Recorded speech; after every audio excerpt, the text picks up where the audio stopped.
I'd like to ask our superintendent, Mr. Coward, to lead us in our prayer and our pledge. Would bow with me, please. Heavenly Father, we come to you, humble hearts. We come to you thankful for the beginning of school years and thankful for all the hard work that happens during the summer to prepare our staff, to prepare our students. Lord, we're thankful for the blessing of an all-day admin workshop where we filled their cup with information and things they need to start off the year. Lord, we pray as we continue to work on hiring up and putting the best people in positions to love on our kids and teach them and move them to give them pathways. Lord, we ask for wisdom and guidance as we deliberate today and as the decisions that this board makes, that they'll be for the best interest of our students, Lord. Lord, we know that there are still those in this community that have been dealing with loss of loved ones, illnesses, and we continue to lift up those families because of how close they are to us in this district and in our communities. Surround them with love, comfort, and strength, Lord, as they go through tough times. Lord, we know that if we bring it to you, that you give us that strength. We ask all these things in your name we pray. Amen. Amen. To address the flag. I pledge allegiance to the flag of the United States of America and to the republic for which it stands, one nation, under God, indivisible, with liberty and justice for all. Wonderful prayer, Mr. Coward. Thank you very much. At this time, do I hear a motion to approve our agenda? So move. Second. A motion is second. All in favor? Aye. Thank you. I'd like to welcome everyone here and thank you for being here tonight, our evening meeting. And of course, it's wonderful to see Tina. I'm glad she's here. At this time, I'll ask Tina to come up and present our Master Board program.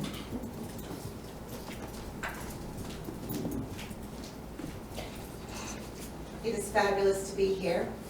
Mr. Asbell, it's really good to see you. Good to see you. It is my pleasure. I'm Tina Pinkerton with the Florida School Boards Association, and it is my pleasure to be here to present to your leadership team, which is your school board and your superintendent, and I know I've been here before and done this many times, but their Master Board plaque. And this year, we call it a certified Master Board. I think the certified was added for camera, but Certifiable. absolutely. So, but anyway, all this is we offer a program for superintendents and the board to learn how to just work together. You have a board that knows each other, but when Mr. Whitehurst came on with one new member, they have to go through the program, a shortened version of the program again. And it just allows them to get to know him, his leadership style, his learning style, communication style, those kinds of things, so they can work effectively together. And there's only 14 right now out of the 67 counties. There's only 14 that are master boards at this point. By the end of the summer, there will be more, but that just kind of shows their dedication to your students, to you as the staff, and to the community. So it is my pleasure. I would like for you to come down. And is there somebody that has a phone that can take a picture? Because I don't have a phone. So come on down. Come on, You know, please. I ain't never taking it again if you don't come teach it. April was good, That's right. He's really telling the truth this time. but she's no Tina. Oh, people call her Tina all the time in the April. No. Okay, Tina's my favorite. all right. I learned. I will be I here. learned from April, but I learned so I will be much. here. Here we go. Who's your chair? Oh, here's the chair. Our chair's over there. It's just the chair. We're gonna do this just like this.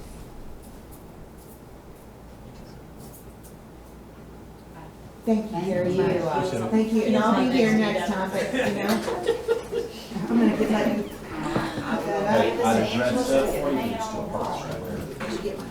I did. Thank you. You what? I said I wore my glasses. Stop it. It's the first time I remember to take it. We'll get together. We'll Mr. visit. Whitehurst, welcome. No, thank you. You Appreciate guys it. are very fortunate. Putting up with My son coming over from Steenhatchee with his girlfriend to Yay. play trivia at the Woodyard. Oh, Tina, thank you for coming over and thank you very much for the presentation. Good luck with the phone. Thank you. Good to see you. Mr. delighted to see you. Always a Thank you. pleasure. Bye-bye. Thank you, Tina. It's great to have our master board program and it's certified and I think since I've been on the board the longest, it's been, we did not do the master board presentation until Mr. Coward was on the board as a board member, and then we all have been doing it. It's been 11 years consecutive. So I think that's wonderful, and thank you all, because that's important that we are certified board members. Yes, yeah, well, great, well, thank you. Okay, at this time, Ms. Lake, will you come up and present, please?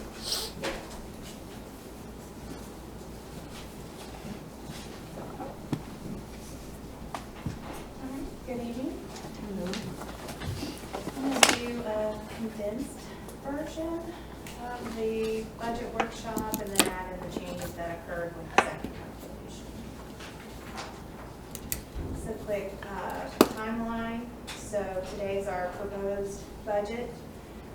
The first will be where we adopt the tentative millage and budget. Tonight you'll approve the ads. And on the 11th is when we'll adopt the final millage and budget. So this is the same slide with the same information that we went over on the 30th. So a little refresher, the fourth calculation has changed. Some of those categoricals have now changed with regard to this year's FEFP. So while we have the funding policy for these categoricals, we no longer have the isolated funding for instructional materials, reading program, or K-12 reading grant, teacher salary increase allocation, sparsity, teacher classroom supply assistance, maybe we call it teacher lead money, and then the total funds compression and hold harmless, which was an allocation that started during COVID. So those categoricals that are being absorbed or that we're losing in the fourth calculation total a little over almost 6.5 million. So when we look at the second calculation, we see an increase in the BSA of 6.4, so a little over 6.4 million, which is less than what we lost in the categoricals. We no longer have a DCD, we now have a CWF, which is a Comparative wage. factor. And that added about 900,000. The collapsed categoricals, compared to the BSA, we were at a deficit of a little over 28,000. We did have categorical growth in the remaining categoricals of about 2.7 million, but overall change in categoricals, we lost 3.7 million. Our gross state and local increase is 3 million, a little over 3 million. That is 1.5 from a state increase and almost 1.5 from a local increase. The only change between the second calculation and the Senate Bill 2500 was the state had a decrease of a little over 70,000. Our local, our RLE brought us in about 131,000, but netted an increase of 60,000. So charter school, we have to reduce our growth, the charter school growth from our FEFP, so we'd be reducing about 35,000 from that increase. We still have to fund teacher salary increase allocation for this year, which is roughly 475,000. We have to budget for reading, the reading grant at 407,000. We have to budget for instructional materials at almost 489,000. And we have to support the teacher classroom supply assistance at a minimum of $300 an eligible teacher, which is roughly 105,000. So with the new budget and with the increases, after we adjusted for all that, we still had a growth of FRS of a little over 632,000. We still have unmet teacher salary increased maintenance needs of about 86,000. Risk management insurance increase. We also had to add several new positions. These come about in spring when we do staffing allocations for the schools, and we look at the number of staff that they have and class size and projected growth, and that brought forth 7 new teaching units. We had to move 1.5 units off of ESSER back to the general fund. There's more that will still move next year. We have 2 new aides because we opened a pre-K classroom. One of those aides are going to a pre-K classroom, which is why we have a pre-K lead teacher there as well. And we added a 10-month receptionist position to Joyce Bullock. We also have increased contracted services with the Sheriff's Department of a little over $150,000. So I showed on the previous slides, we had a growth of $3 million, and it is now whittled down to under $250,000. So this is the RLE from the certified school taxable value. We plug in the 4-digit number that we wait so long for, the 3.195. Tells us we're going to get a little over 10 million from RLE. Capital outlay is the 1.5 mil we talked about, the restricted capital funds, it's going to be 4.8. And the discretionary operating goes into the general fund, and it's 2.4. So combined, you look at those in your budget, you combine the RLE with the discretionary operating, and that's what goes into the general fund in the revenue section. So those 3 areas bring us in about 17.6 million. Last year it was 15.5. So you see a growth of 2 million. Okay.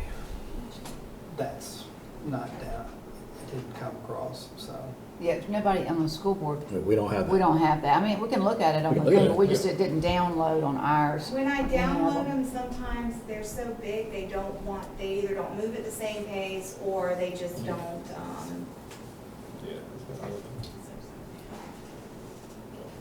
it all in here? yes, but they can, I mean. Yeah, we can look here, that's fine. Next time I'll check that when I download. I did it at the 11th hour because it takes so long to do these, and I apologize that I did not check that. So none of For the the- slides for- are showing? It's on mine for some reason. Okay. So, I see it. but for some reason, as we know, DOR drops this, or DOE drops this number, so it was a quick turnaround, so. Laptops, it's just not able, these are big, these PowerPoints are big, and last time I did it for you, I turned it into a PDF. This time I was so fast trying to get it on there, I didn't convert it. So that's why you could see it last time and not this time. I'm sorry about that. Right there. So total growth is a little over 2 million. You'll see though, if you were to add the growth for the state law RLE of 1.1 and the discretionary operating of almost 300,000, that's where we come up with that local increase of 1.467. That was a couple slides back. And then our capital outlay increase for the year is just under 600,000. Ms. Lake, if we wanted to set our RLE at 4.195, could we do that? No. You could not set it at 3.194. The only thing you have discretion to lower is capital outlay. And I don't believe you have to take discretionary operating. Ms. Lake, is this where, and this may be, could we possibly, do we ever consider like a referendum for millage? Like to put on the ballot in is that something that we would ever consider doing? Because don't we have room there? It's not, it's more about the workload that it would take to do the referendum, so we would have to contract, we'd have to, it's not as simple, there's APAGA studies, you have to share with charters, there's all of these things. There's 2 different avenues on extra. There's a half penny, Right. so each county has discretionary, the surtax of up to 1 penny.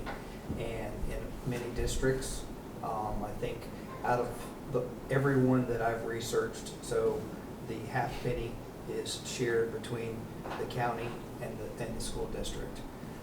And then the other avenue is a up to 1 mil that you could go out for referendum. So many years ago, way before my time, so back the county commissioners and the board and came to an agreement, and they took the full penny surtax. So, and the district was able to keep racetrack dollars.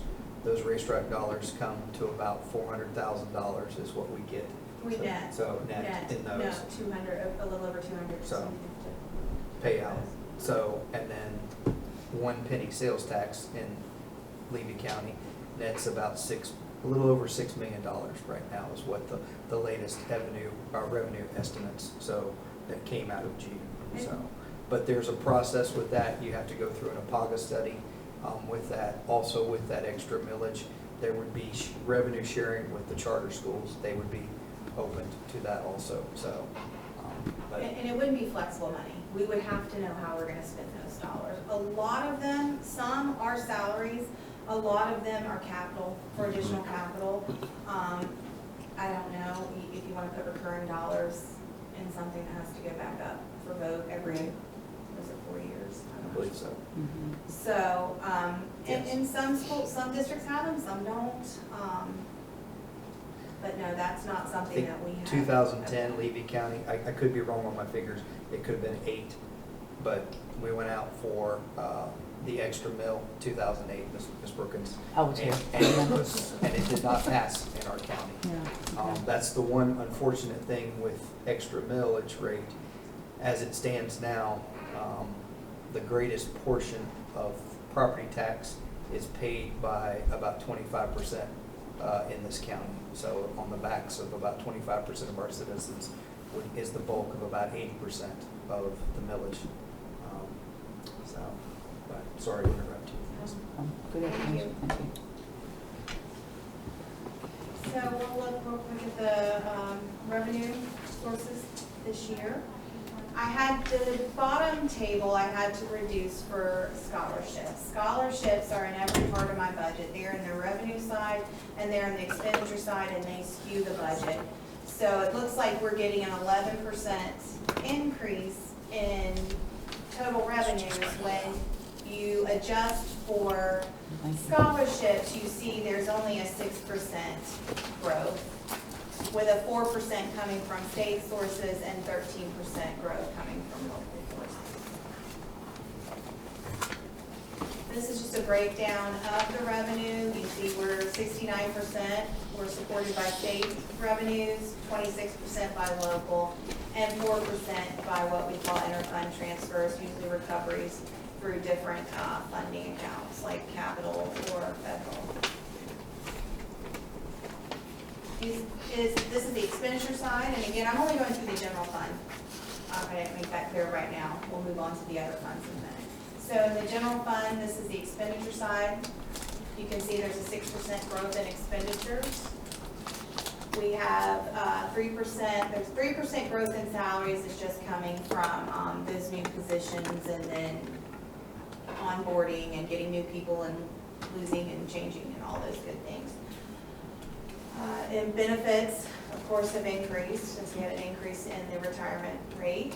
Purchase services has increased. That's where the SRO increased contract sits. That's where the charter schools sit. We have a lot of mental health and different ESE contracted services that sit there. Energy services, which would be your fuel, your electricity, got a 5% increase. Materials and supplies. So materials and supplies looks high, but it has schoolhouse budgets and certain roll forward budgets that don't get consumed in 1 year, but you have to budget for them because they could be consumed in 1 year. So when you pull those back out, you see that we've actually, it's flat, it's pretty flat. It actually is a decrease of a little less than 1%. And then the capital outlay, we purchased things last year that we will not be purchasing this year. And there's certain grants that aren't gonna occur this year that occurred last year. And then the other expenditures, that's where my offsetting expense sits for scholarships. So I pulled that back out and adjusted for the scholarships, and we have a little bit of a reduction there. That would be dues, fees, subs. That's really big, is where our subs sit. So we have a total 6% increase in the tentative budget. And this just shows you how those expenditures are classified by object. 76% of our expenditures go to salaries and benefits, 13% to purchase services, 4% to materials and supplies, 4% to energy, 2% to subs, those other expenditures, and 1% to capital outlay. Capital outlay is so small in the general fund because the majority of our capital outlay occurs in the capital funds budget. So this is just an expenditure comparison from the green line is pre-COVID, the last year before COVID, and the yellow line is the year we just came out of, and the gray line is the year we're going into. So you can kind of see, I wanted to kind of compare to pre-COVID. You can see the growth in salaries, the growth in benefits, the growth in all of those areas. Energy has stayed pretty flat, even though we know that it has went up. This is our capital funds budget. We've now moved from general fund into the capital funds budget. It has, it's a little high because we're still finishing Chiefland Middle High School, and some of those funds sitting there are owed to the state. So while we see a fund balance of $7 million, most of that's going to be paid back to the state. So you see our state sources revenues that we're expecting is $6 million. Again, that is would be if we pull down the remainder of the funds for Chiefland Middle High School. Local sources would be the 1.5 mil and some delinquent funds. And then you see we're showing total expenditures of a little over $8 million. We should finish up Chiefland by August, I think.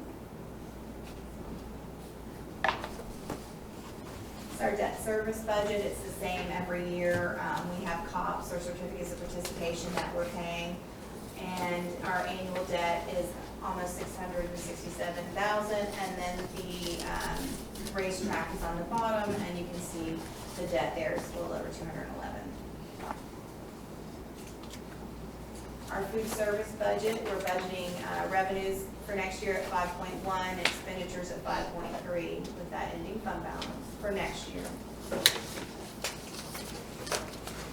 Our other federal programs, so our federal programs will change between now and our final budget. There's just so much moving and going on. Those are the biggest ones that take some time.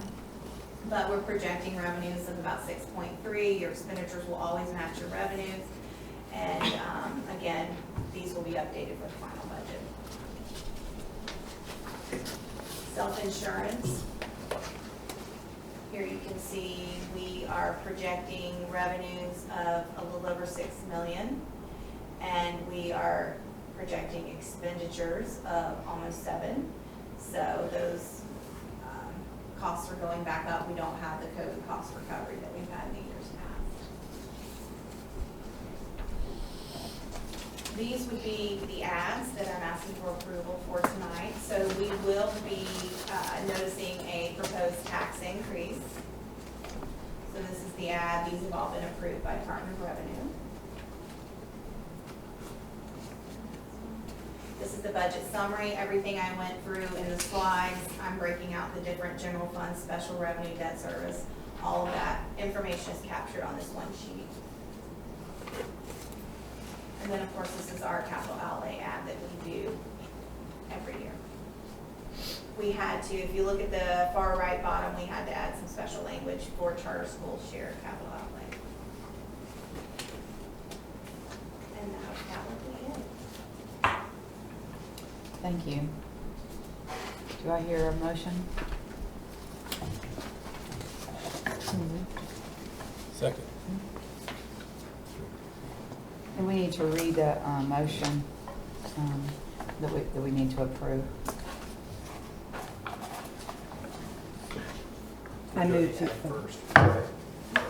Yeah, all we're going to approve are the ads, the 3 ads listed. These three. Okay, so, but we have to read the whole ones we're gonna propose, right, instead of just making a motion, is that right, Mr. Delaney? I think you could just say motion to approve the ad. Okay, all right, that's fine. I have a motion and a second. Any more discussion? All in favor? Any opposed? Motion passes. Thank you so much. Thank you. Thank you, Lisa. Okay, thank you. And Ms. Young?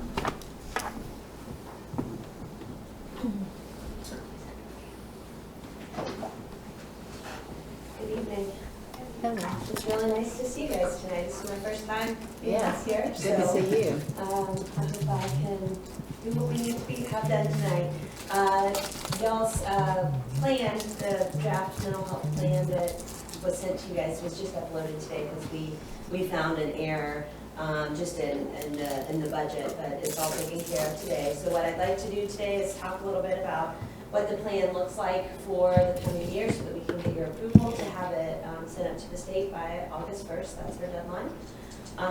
I'd like to start with some good news and let you guys know we met the 80% requirement for the mental health awareness training for the district. We met that on July 1st, so that's wonderful news. That part of the budget and plan from years past has been removed and it's separate. So none of that is included in the plan for this year. Overall, I really planned to keep things as much the same from previous years moving forward, just so that I could have an opportunity to kind of evaluate how we've been doing things. And there wasn't a lot of time with me being new in my role to have make a lot of changes. So it's pretty much the same as it was last year. The state removed the requirement for district goals, so there are no goals in the plan for this year. What we did have to do is target an evidence-based practice to address mental health in our district. And the plan is written around cognitive behavior therapy. I selected that just because it is readily available and it's evidence-based, obviously. It's also many of the materials that we already have available in our schools, and what we're doing with classroom management is based in cognitive behavior therapy, or CBT. Basically changing your mindset, changing your thinking in order to change your behavior and improve mental health and wellness. So I felt like that was a good basis to address mental health really at all levels for students, at tier 1 for all of our students, moving on up to those who need more support, and to those who need the very highest level of support. The funding for this year is about the same as it was last year. The primary things that we're looking at funding, continuing to fund our school psychologist, that's been really beneficial for the district, continuing with our clerk, that's helping to make sure that the students, particularly in the Chiefland area, are getting connected with the services that they need, and getting the parents involved as they need to, getting the kids where they need to be seen. I'd like to increase our support for the other schools in the district, probably by expanding some of that work to some other staff in our department, specifically looking at our family liaison, Sean Myers. I'd like to see us be able to utilize her in some of those same capacities. Also continuing to support our school safety person, Mr. Adam Gore. What's new this year is funding a portion of the behavior specialist salary. We've had a really significant increase in behaviors in our districts, especially with our really young children. We're seeing a large increase there. Most of it is tied to mental health. While we're continuing to build up our counseling and the resources that we have available for that, also increasing our capacity to address the behavior specifically. So we are looking to incorporate that. We're continuing to fund counseling for our students at just about the same level as we had last year. Looking to the future, our funding for that is going to decrease. So we are going to need to be looking this year in how we can sustain and make good plans for our students moving forward. I'm hopeful that with what we're trying to do this year, we can build some capacity to provide supports to students at a less invasive kind of manner so that we don't need individual counseling. Maybe we can do some group assistance with a school counselor so that we don't need such a high level support for so many students. So that's our overall plan. I was pleased when I looked at our ratios initially, because it asked us to report out our ratios in our district for our school counselors to students, our social workers, school psychologists to students, and they seemed really high, but when I compared ours to the state average, we're close to the state average in those areas. So while the numbers are high, We're kind of in line with where the rest of the state is.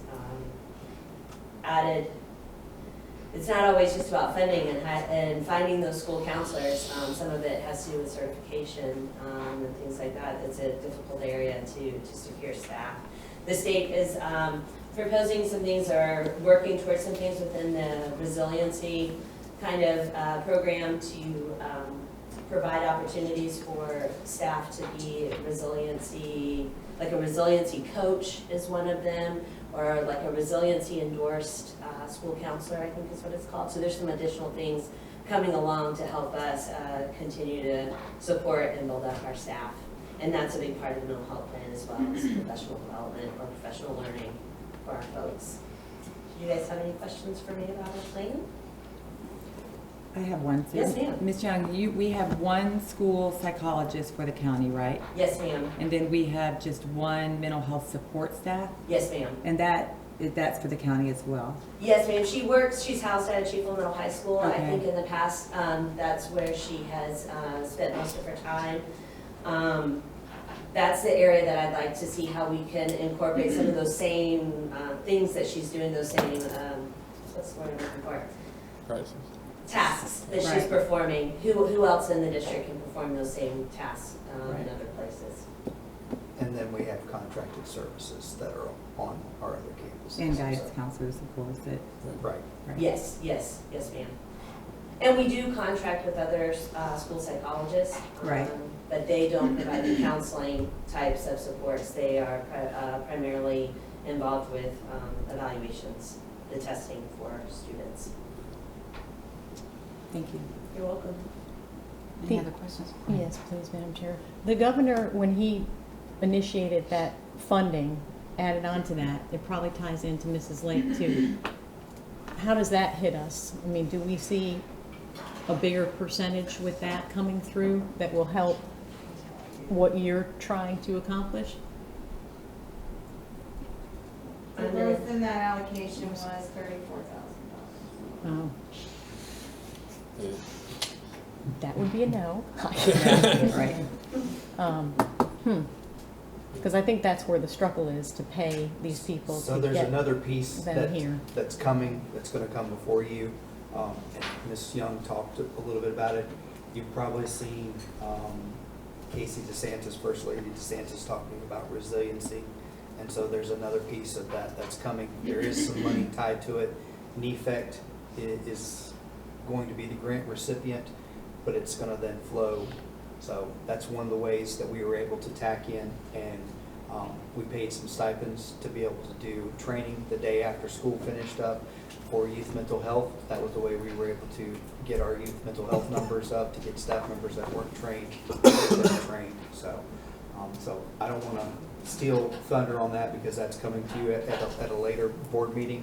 But that's another piece of this mental health, of kind of shifting and talking about resiliency and working that way.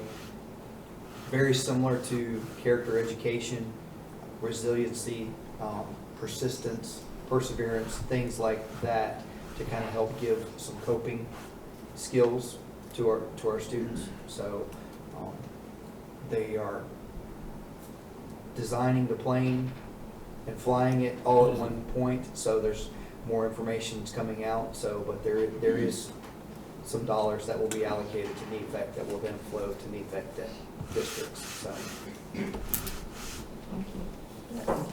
this is a board action. So Right, do I hear a motion to approve the plan? I make a motion to approve the plan. Second. I have a motion, a second. Are there any other questions? All in favor? Aye. Any opposed? Motion passes. Thank you. Thank you. Ms. Young. Thank you. Ms. Lewis?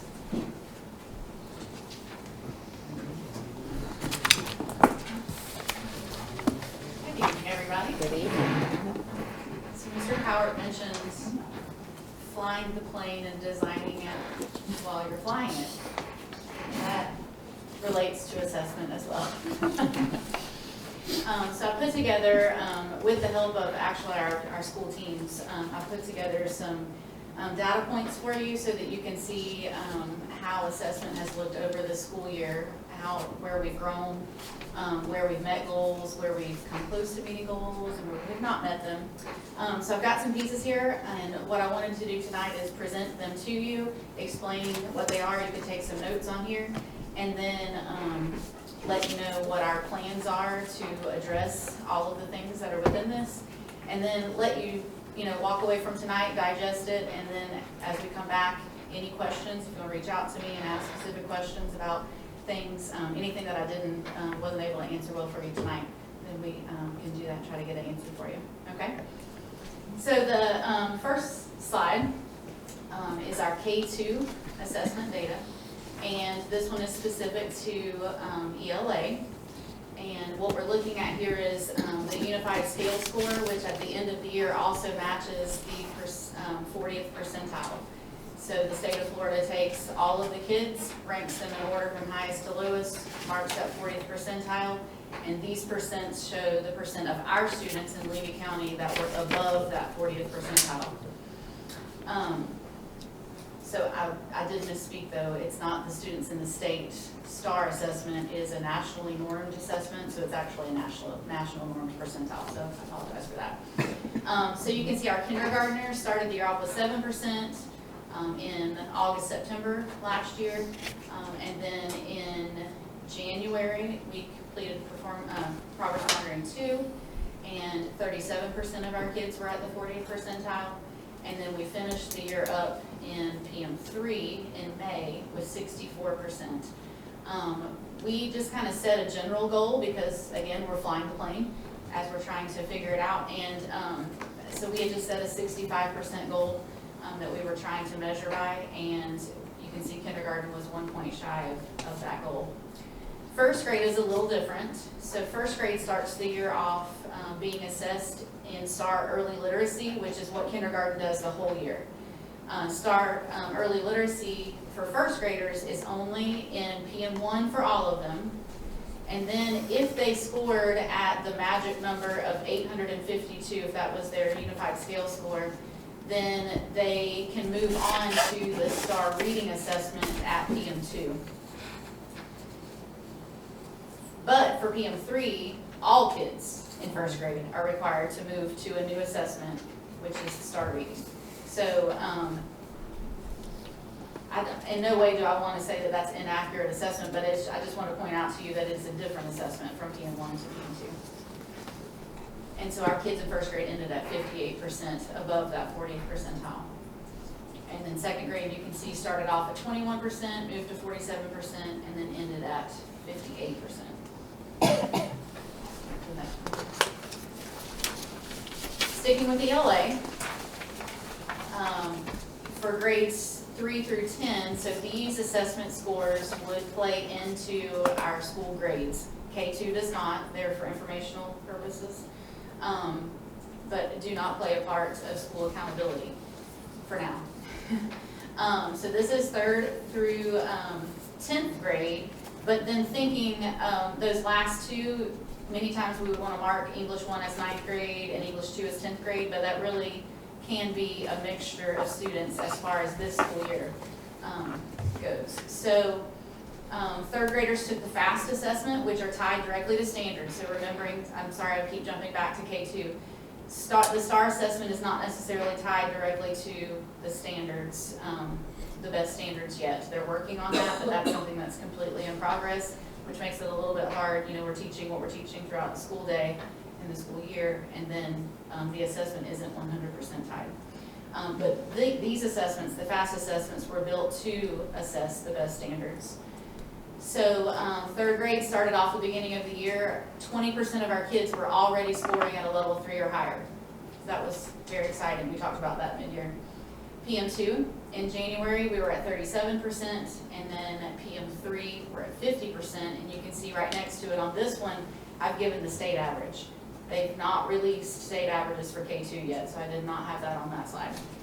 But here, you can see 50%, we were at the same average, having a level 3 or above as the state. I threw in over in that last column what the current expectations are for the different pieces of school grade, remembering that all of this kind of goes together to create the component for school grade. But we try to look at them individually by grade level, and then even down to the teacher level of how our kids performing in the different component areas, just so we can see what each puzzle piece is contributing to try to meet the final goal when you put it all together. So I won't take time to go through every specific one at a grade level, but I do want to point out 8th graders, something to think about when you're looking at 8th grade is there are kids within that group, those higher level students that in the past have been selected to go ahead and skip ahead to English 1. Those kids at that point have been scooped off and they're actually in the English 1 bucket. So when you're looking at 8th grade, you've got your highest students not in that cell. Something that we are addressing, and we've worked on our, somebody help me, the pathways for each course. We are taking a much deeper look at which students, if any, will do that from this point on, because if you skip that 8th grade course, you've missed a whole year of standards that you don't get in 7th grade and you don't get in English 1. So what we've been seeing is a drop in our scores of kids that are skipping that group, and they're going from level 5s in 7th grade, jumping to English 1 and dropping scores. So we're losing learning gains, we're losing levels. So that's something that we're analyzing very deeply of who's appropriate to go to do such a thing. Move to the next one. Mind shift, now we're looking at math. For math assessments in K2, all students take STAR Math, so it's same assessment from PM1 to PM3. Our math assessments actually look quite a bit stronger as far as STAR. So you'll see kindergarten 6% to 35% to 62%, and with that goal that we kind of just pulled out as a 65, so they were just shy of that, but then you'll see our 1st and 2nd grade actually exceeded the 65% goal. So that's a celebration. And that's, again, looking at 40 percentile, percent of kids that were above 40 percentile. And then we're looking at grades 3 through 8 on this slide. Again, these are the assessments tied to our best standards. So you've got the performance moving from PM1 to 2 to 3. Then you have state averages next to it. So this was quite a celebration, I think, because we were exceeding state average or very close to it in all grade levels.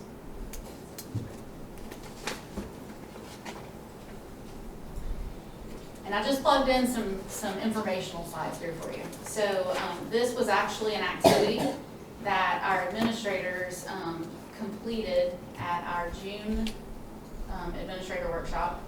And so what I did is I provided the district average. So for on the left you'll see ELA, and on the right you see math.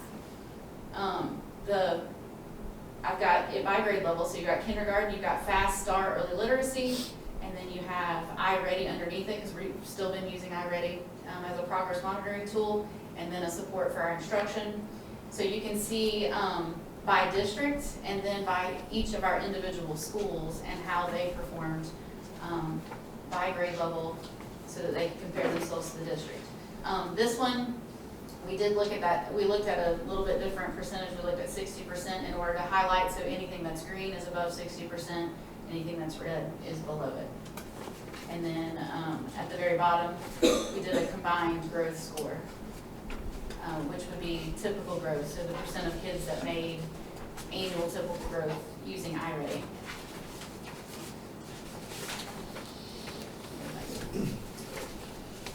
This one, if you recall, up here throughout the year there were some flyers with individual school goals.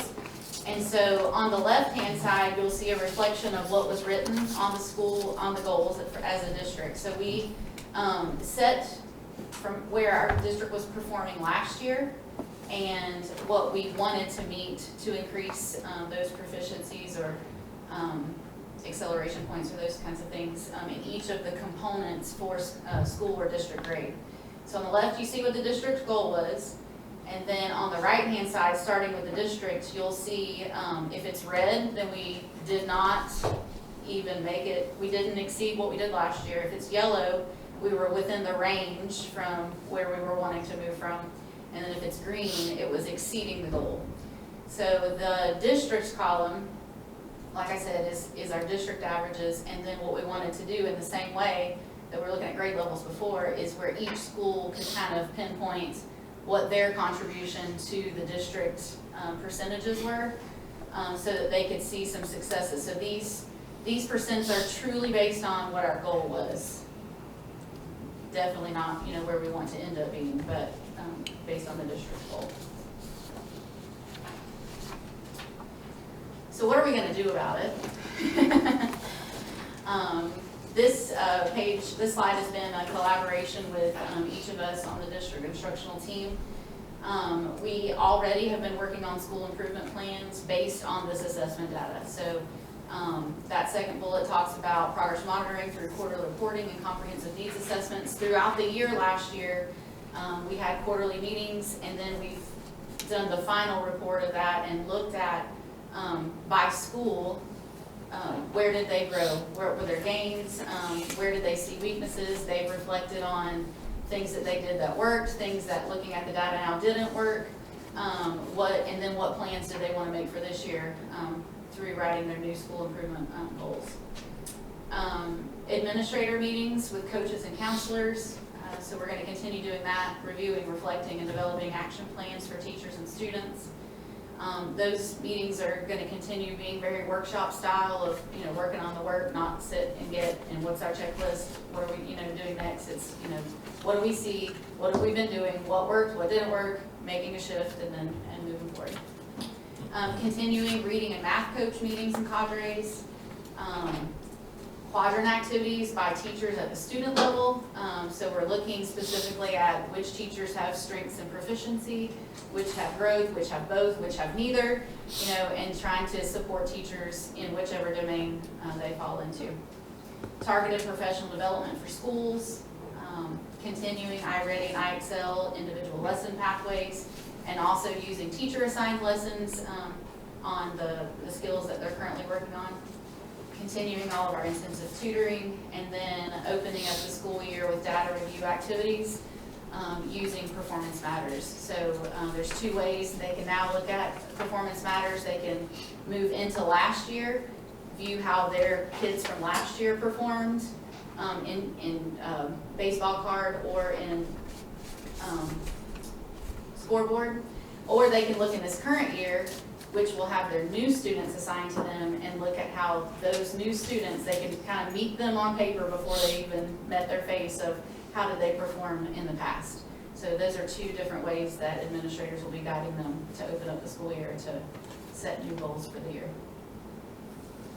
The very last part, and I will send this presentation to you guys, is the Levy data sheet, which you're familiar with from before. Why don't you click on that just so I can give one example? This is a lot, and y'all know that I love colors. So at the bottom are each of the grade levels, and if you'll click on like third grade, and I know it's small, but what you're going to see is some of the information that you've had on the slides before, but you've got progress monitoring data on the left, iReady if it's elementary in the middle, and then growth, whether it's iReady or iExcel, depending on what grade level you're looking at. But we are continuing our work on our teachers having expectations and rigorous assessments in their classroom that end up matching how kids are performing at the end of the year.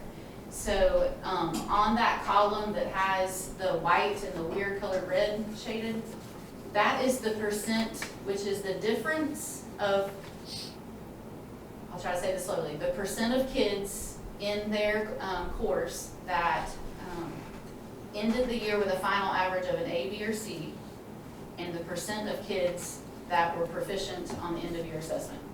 So anything in red, I think 30 was the number that we kind of marked as anything above that was an outlier. And so what you'll see is, there's still areas to work on that we're sending kids home telling them, you're doing amazing, but then they're not passing with a 3 or above on their assessments. So, all of this information is put out for reflection with our teachers to continue. This will be our 3rd year of work with that. But we also see some growth. So on the left is the 22-23 school year, and then that group there in the middle is 21-22. So you can see where there have been some improvements, because I figured that same difference between the final averages and the proficiency on assessments for the year before too. So things to celebrate, definitely, and things to work on. And all of this kind of helps each of the schools work on their specific areas, which then ultimately helps us grow as a district. So I'll let you guys soak it in after our meeting today, and as always, I'm always open to any questions, or you can come and sit down with me and we can look at specifics. But That'd be great. yes. That'd be great. Thank you for that Any wonderful. questions before I? Any questions? Thank Thank you, great information, Yes, ma'am. lots of Thank data, you. thank you Yes. so much. Okay, at this time, anyone that'd like to address the board with any public comments, you're welcome to come to our podium. If not, item number 9, we'll go to our minutes, and we do not have those, so we're not going to have those. We have the 11th, so. We have the 11th to approve. We have the 27 on here. Okay. Board members, did you have a moment to read the 11th? Do I hear a motion to approve? I make a motion to approve. Second. I have a motion and a second. All in favor? Aye. Any opposed? Motion passes. Thank you. Our consent agenda items. Mr. Whitehurst, do you have any questions? The superintendent answered all my questions. Thank you. Ms. Clemency? Mine as well. Mr. Aswell? Ms. Boyle? Yes, mine were answered. I forgot one question to Mr. Coward. The Membean Incorporated, is that new or previous? So that is new, so that's a vocabulary, thing. I actually got some information on that, so. but Is yes, it replacing something? It's not replacing, so Okay. it's in addition, so, and unfortunately, Ms. Rollins is not here to speak to it, but that's one of the new programs, and those contracts, those master service contracts, technology you see, that's driven out of the new statute, so of us need to get those. So, but yes, ma'am, it's a vocabulary, so high-end vocabulary, and going along with it's funded through the K-12 reading grant. Okay, thank you very much. And all the other questions were answered, Madam Chair. Thank you very much, and my questions were answered as well. Do I hear a motion to approve our consent agenda? I make a motion to approve. Second. I have a motion and a second. Any other discussion? All in favor? Aye. Any opposed? Motion passes. Thank you. Do I hear a motion for our finance agenda? So moved. Second. Any other discussion? All in favor? Aye. Any opposed? Motion passes for our finance agenda. Thank you so much. Mr. Cowart, do you have any comments or recommendations for us? I just, today was one of those long days, a marathon, so I appreciate Ms. Young and Ms. Lewis being here and Ms. Lake to present today. So I know the time crunches, especially with Ms. Lake and a turnaround. But unfortunately, where we have papers that have to have a turnaround time of having an add to them tomorrow to go in next week's paper that'll come out Wednesday or Thursday of next week. So there's just, you see a lot of work going in, and you saw the data that Melissa just showed there. And I think that our admin workshops are truly digging in to then go back, so admin can go back and then they can plan with teachers and help the teachers go all the way. And those activities of going all the way down to a student level, of seeing where the student needs need to be met to move those students. I think that's one of the great things, and it's really been a good focus the last year and a half with our admin. So, we are in a growth mindset, and success is slow growth. That growth is sustained growth, and I think that's one of the things that you see as we're going through and moving this district, and it's through their hard work. Really, really appreciate them. Yesterday, had the opportunity to go over and watch some training on Bronson Middle High School's campus with our SROs and some other staff, and just really appreciate another training of people that are professionals that are going through, and the safety and security that they provide for our students and our staff on a day in and day basis. So, and I can't just quite sing it loud enough of how well our mentor positions did on the PDCP, of helping move our alternative certification people. That is predominantly what we're getting these days that are coming into the teaching field, is people that are, this is either a second career or they did not go through a college of ed. And so really, really appreciative of the effort, and Ms. Wade is the one that's driving that, along with Ms. Lauren Whitehurst and Ms. Cecily Smith and Mandy Smith. So just appreciate it. So, and then obviously this board has made a focus to do master board, and what goes in there as we each bring our own lens and perspective to come together for the betterment of our students. And then I appreciate the board pushing and making that a focus of us all trying to find a way to work together and work for the betterment of our students. And you know, today was a really long day, but was a really fruitful day because there was a lot of good hard work that came out of that. So, and just appreciative of staff. Thank you very much, Mr. Coward. Comments from the board, Mr. Whitehurst? Got a lot of personnel changes this time of year. I want to congratulate Ms. Richardson as the Wilson Elementary School new principal. I know she's going to do great things. And I just appreciate all the presentations today. Like I say, you got finance, mental health, you got scores, you know, all that stuff is separate presentation, but it's all tied together. You have to have money to be able to provide the mental health, to be able to help the academic side. And, you know, it's just great that all these people, we can all collaborate and try to, you know, for a common goal of educating these students. And, you know, I know a lot of people, like from the mental health side, I mean, there's so many kids now that we see that don't have support at home, and this is like their only stable environment is the school. And it's good to, you know, need nurturing, you know, teachers and administration. And like I said, it's good to be in Levy County where we have that, and continue to grow that, because obviously we always need improvement. Everybody can always improve. So that's all I have. Thank you. Thank you very much, Mr. Whitehurst. Ms. Clemency? I just want to give a shout out to Yankeetown, just looking at their overall 3rd through 10th district goals. They met the goals in all but one category, and they were off just by a point. So that's pretty tremendous growth. So I'm super proud of Yankeetown. And congratulations, or a shout out to Miss Young. Tonight's her first meeting. And it's super frustrating to me, and I've said this before, but all of just how complicated this whole system is. And to see Miss Lake trying to make these dollars work, and Miss Young trying to make these dollars work, and just the whole politics of it all, and all the hoops that we have to jump through. And if we, and I'm thankful for the raise that teachers got, but if we made teachers the same salary as the doctors, and I just don't understand why that doesn't happen, and why everything is so categorized, and all, it's just so complicated. Because at the end of the day, if we didn't have the turnover with teachers, I think it would for sure, I don't think, I know, it would help our data, it would help everything, and it's just super, super frustrating. But I'm very thankful for everyone that we have on staff, and like with Miss Lewis, the response to the data slide, and I feel like everybody's all hands on deck doing the best with what we have. And so just thank you to all of you guys for all the work you do with all of the hoops we have to jump through. So that's all I have. Thank you very much. We all agree. Mr. Haskell? Thank you, ma'am. I do not have much. I agree with Ms. Clemency. It is highly frustrating. First of all, I've said this before, and others have said this, and I still feel this way.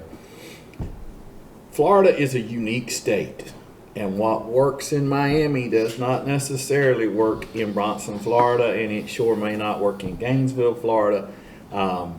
Oftentimes we come here and say, well, they're doing this in Citrus County. Well, they're doing this in Alachua County. Well, this is Levy County. This is different. It would be wonderful if the state of Florida, in its infinite wisdom, would say, Levy County, Marion County, Gilchrist County, educate your children, because you know what your children need, use that money as best it could be. I think if they would do that, instead of playing this silly game that they love to play of we're changing the way we're formatting this money, but you still got those same requirements that you got to spend it on. We're just not going to say it here. It's smoke and mirrors game. It's car dealership. I hate that. If you would just let us have our allotment, let us decide what we need, what we really need, and what our kids really need, wouldn't it be marvelous? And I think you would see a drop in the teacher turnover. Me, you couldn't pay me to be a teacher. Number one, I can't teach. I don't have that talent. But number two, the stress of a teacher. There are all kind of expectations. So it does not surprise me when somebody goes to school for all these years and they get out and the state of Florida has mandated these things and people ask us all the time, hey, can't y'all do something about it? And the state of Florida told me that. I don't have a say-so in it. Yeah, I know that's my kid. And yeah, some sense needs to be in there, but throw common sense out and the state's mandating it. If they would just back off of it, imagine what could happen. Imagine those scores. Imagine what would happen if a kid had the ability to have the same English teacher from 9th grade to senior year. I had the same English teacher.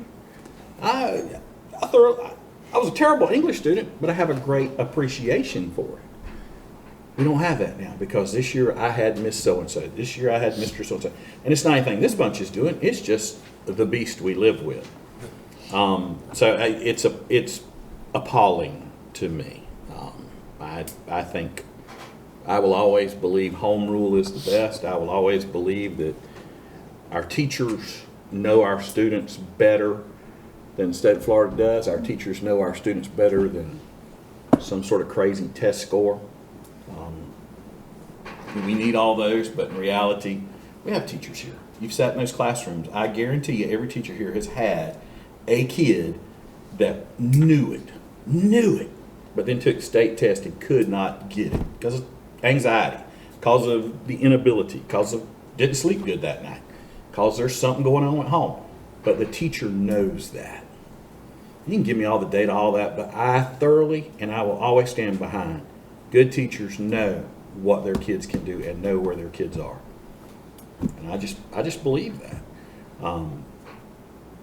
Anyway, that's all I have. I got off on a tangent there, and I apologize. It's a good summer. It's coming along, getting better every day. And I do have this one thing. I'm going to talk to Mr. Calvert later, specifically involved in my schools, but how's our hiring going? How many empty spots do we have still? And are we filling them fast, Ms. Wade?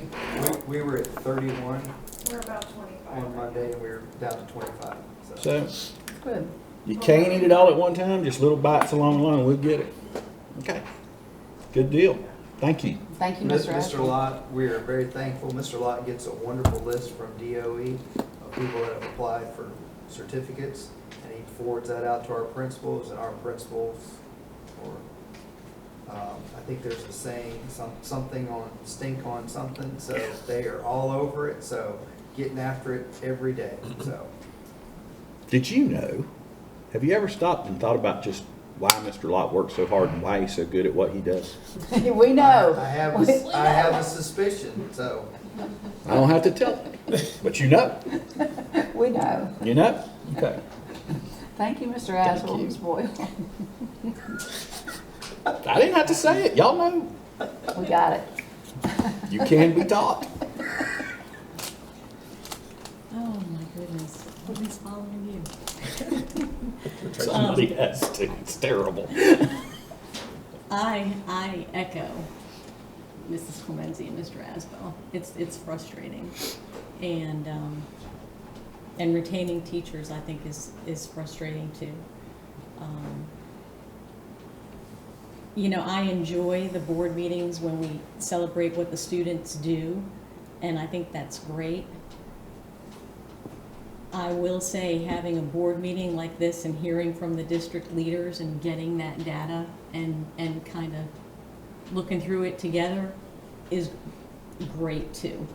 So I know it's a lot of work on all of you, but when I sit here and you go through it the way you do, to me it's so beneficial. So I really and I know it's hard work. So I appreciate that you do. A little bit about Cedar Key. I was able to spend some time down there with Mr. Slemp and some community members. The playgrounds, both the kindergarten playground and the pre-K playground, will be up and running for the kids on the first day of school. And thank you, Breezy. Because of you and your men, it was hot out there the other day. I don't know how they do it, but there's no shade where they were. None whatsoever. But everyone is really, really excited. So appreciate all that you've done and helped and listened, and it means a great deal. And Mr. Slemp and I talked about it and figured out, he asked me to say thank you from him as well at the board meeting tonight, so I wanted to get that done. And I am looking forward to the next year. So, thank you, that's all I have. Thank you very much. We had some great presentations tonight and information, and I'm happy to hear that we had great workshops today and everybody working in the summer, because there is a lot that goes on. And that's all that I have, so if there's no other comments or anything, meeting adjourned.